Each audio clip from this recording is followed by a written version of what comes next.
આજે પાર્ટીના આદેશ પ્રમાણે તમારી પેનલમાંથી 6 સભ્યોને સસ્પેન્ડ કરવામાં આવ્યા છે, એના માટે તમે શું કહેશો? ભારતીય જનતા પાર્ટીની આ 15 ઉમેદવારોની મેં અગાઉ પણ જાહેરાત કરી હતી કે આ મારા 15 ઉમેદવાર મારી પાર્ટીના છે.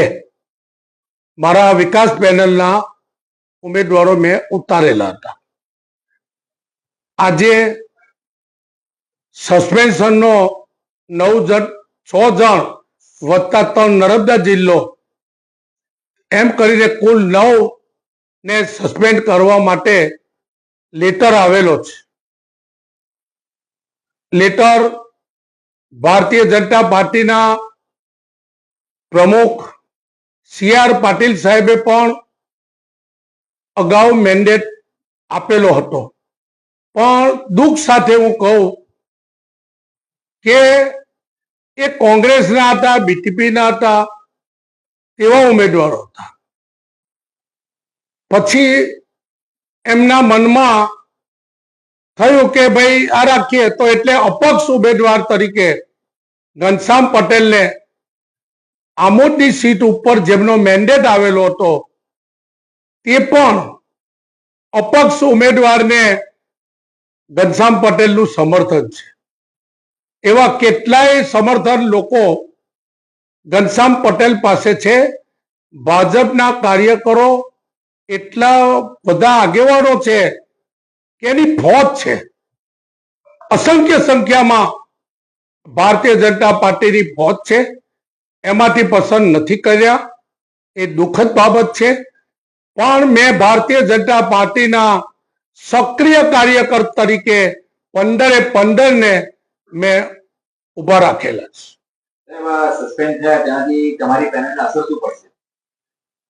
સસ્પેન્ડ કરવાથી અસર કોઈ પડવાની આવતી નથી, એટલા માટે કે મેં 15 ઉમેદવારો ઉભા રાખ્યા હતા અને ભાજપના છે.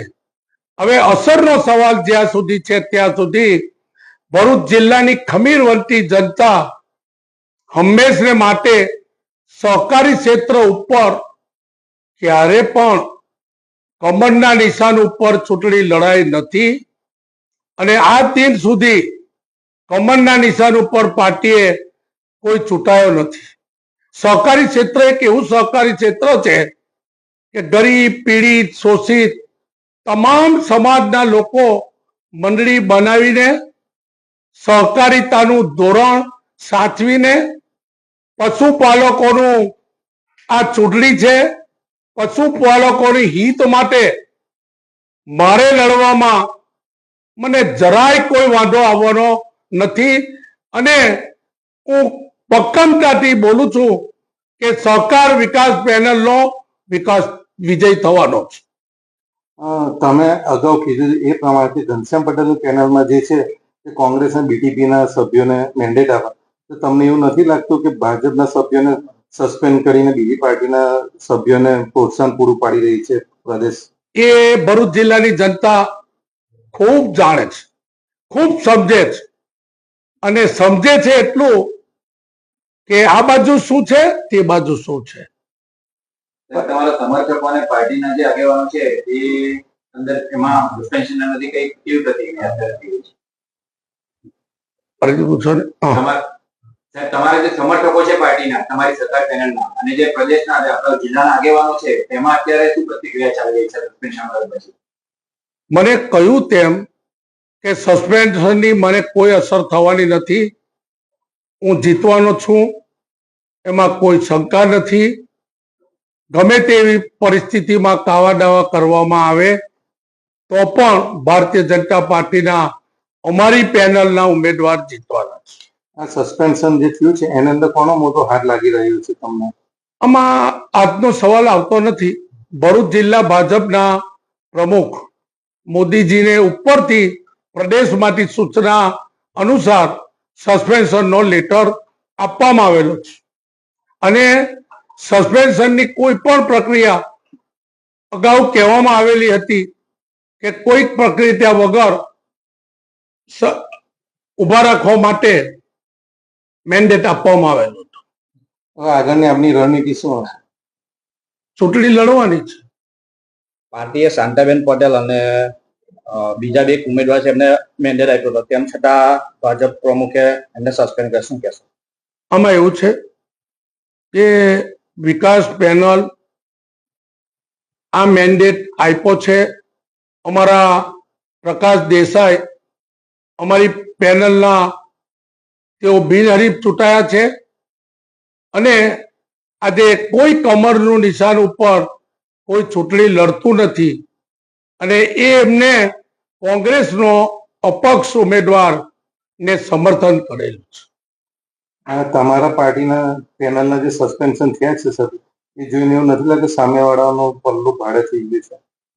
ભલે ને ખુશ થાય, ઘણા તત્વો એવા પણ છે, આગેવાનો એવા પણ છે કે ઘણા ખુશ થતા હશે, ખુશી ખુશી માહોલ બનાવતા હશે, પણ આખરે તો મારા પશુપાલકો ના લોકોને મત આપવાનો છે. સાહેબ, તમારી પેનલ જો જીતી ગઈ તો પછી તમે એને ભાજપને સમર્પિત કરી દેશો? અમારી પેનલ ભારતીય જનતા પાર્ટીની સક્રિય પેનલના સભ્યો છે. અમે શિસ્તબદ્ધ છે. અમે ભારતીય જનતા પાર્ટીમાંથી ઘણા લોકો એમ સમજતા હોય કે અમે લોકો બાકાત થઈએ, પણ અમે બાકાત એટલા માટે નહીં થઈએ કે અમારી સાથે અમારા લોકો છે, જિલ્લાના લોકો છે. સહકારિતાની અંદર પાર્ટી નથી ને નથી. તમારા સાથે રહેલા જે ભાજપના આગેવાનો હોદ્દેદારો છે એમનું બી વલણ ઘનશ્યામ તરફી છે, એ જાણીને તમને કેવું લાગ્યું? એ તો 20 તારીખે ખબર જ પડવાની છે કે ભાજપનું વલણ કે બાજુ છે અને કે બાજુ નથી. આપણે ખાલી 20મી તારીખની રાહ દેખીએ. જી સાહેબ, આજે મેન્ડેટની પ્રક્રિયા હાથ ધરાઈ હતી ત્યારે તમને બધાને વિશ્વાસમાં લીધા હતા કે સાંસદને કે ભરૂચના ધારાસભ્યોને કે એ જે તમારી ભાજપની સંકલનની છે એ લોકોને બધાને લીધા હતા કે પછી એ બારોબાર જ એ લોકોએ નક્કી કર્યું? ખૂબ સારી વાત પૂછી. ભારતીય જનતા પાર્ટીની સંકલન જિલ્લાની ક્યારે મળી નથી અને સંકલન મળવા માટેનો કોઈ આદેશ પણ નથી. આદેશ આપવામાં આવેલો ન હતો. પ્રક્રિયા સિદ્ધાંતોની વિરુદ્ધ પ્રદેશ ભારતીય જનતા પાર્ટીના પ્રમુખ પાટીલસિંહની લેટરથી સીધી દોરવણીના આધારે એમને જ મેન્ડેટ આપ્યો છે. તમારા જે ઉમેદવારો છે એમનું નામની સૂચિ કેવી રીતે તમે પહોંચાડી? પહેલું કહ્યું તેમ અમારા સાંસદ મનસુખભાઈ વસાવાજી પણ એક વર્ષોથી સંસદ તરીકે જેઓ નેતૃત્વ કરે છે અને એમના નેતૃત્વમાં સમગ્ર ભારતીય જનતા પાર્ટીનો વિજય કાયમ અકબંધ રહેલો છે અને એ પ્રક્રિયામાં સંસદ સભ્ય નહીં, ધારાસભ્ય નહીં અને કોઈ આગેવાનો પણ નહીં, ભરૂચ જિલ્લાની સંકલનમાં પણ કોઈ નહીં. ના, પણ તમારા પેનલના જે 3 સભ્યોને મેન્ડેટ મળ્યું એ લોકોના નામની સૂચિ તમે કેવી રીતે મોકલાવી હતી? મેં કહ્યું તેમ કે કોઈ સંકલન મળી જ નથી. મનમાં આવ્યું ને નામ મૂક્યું. કોને મુકાયું એ તો હું મનથી સમજુ જ છું, પણ બધા લોકો સમજે છે જિલ્લાના.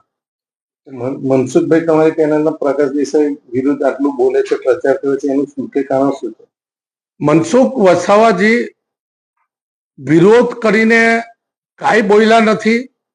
મનસુખ વસાવાજી પ્રકાશ દેસાઈની વાત કરી છે. કોઈ વિરોધ બોલવાનો કોઈ મારી પાસે કોઈ માહિતી નથી.